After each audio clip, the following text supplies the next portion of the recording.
Aujourd'hui, Nouria Nehari marche vers sa nouvelle vie. Nous sommes dans les quartiers nord de Marseille. C'est là qu'elle a grandi. Ça va ? Et c'est ici qu'elle va créer son entreprise, 100 mètres carrés, consacrée au métier du cuir. Sensiblement, c'est pas encore. C'est le rêve, hein. C'est le rêve. Il faut encore un peu d'imagination pour voir entre ces murs son futur atelier de maroquinerie, mais elle n'en manque pas. J'ai beaucoup d'émotions en fait. Vous arrivez à vous projeter ? Là, carrément, oui. Qu'est-ce que vous voyez ? Absolument. Je vois des machines et puis je vois surtout des personnes qui vont travailler. Hein. C'est ça en fait l'objectif. Hein. À Marseille, l'artisanat du cuir a disparu depuis des années. Pour le faire renaître, Nouria Nehari veut embaucher 10 salariés en insertion dans les prochains mois. Et elle a déjà créé un emploi, le sien. Créatrice, chef d'entreprise, elle tient seule cette petite boutique dans le centre de Marseille. Et ce cuir gaufré est devenu sa marque. Ici, en fait, je fais des recherches. Hein. C'est ici que je décide des matières que je vais habiller, que je vais combiner. C'est ce qu'on appelle les codes couleurs. Sinon, vous pouvez regarder la nouvelle collection. Artisan, commerçante, ce n'était pas le destin de Nouria Nehari.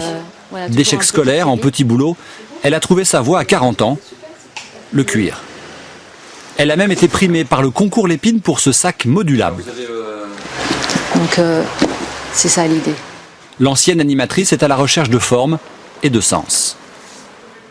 J'ai arrêté le social depuis des années et là j'ai enfin la possibilité de relier les deux, c'est-à-dire la fabrication et l'entreprise d'insertion. Et c'est dans les quartiers de son enfance qu'elle veut travailler.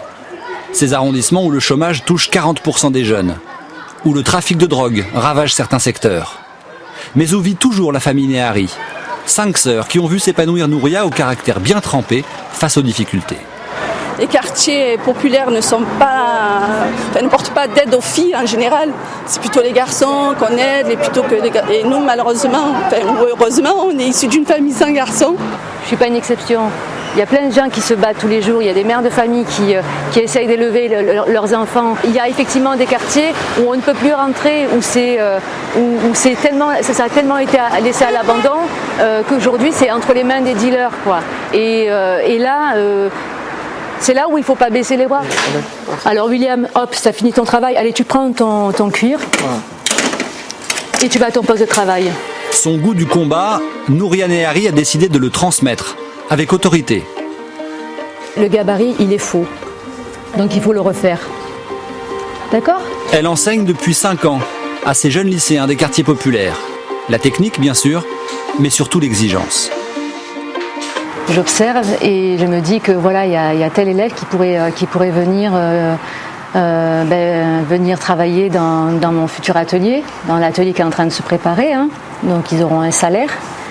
Et en plus de ça, ils auront un accompagnement personnalisé. Du lycée au marché du travail, la route est longue et difficile. Mais ces élèves ont un exemple dans leur ville. Une femme de tête, dure à cuire.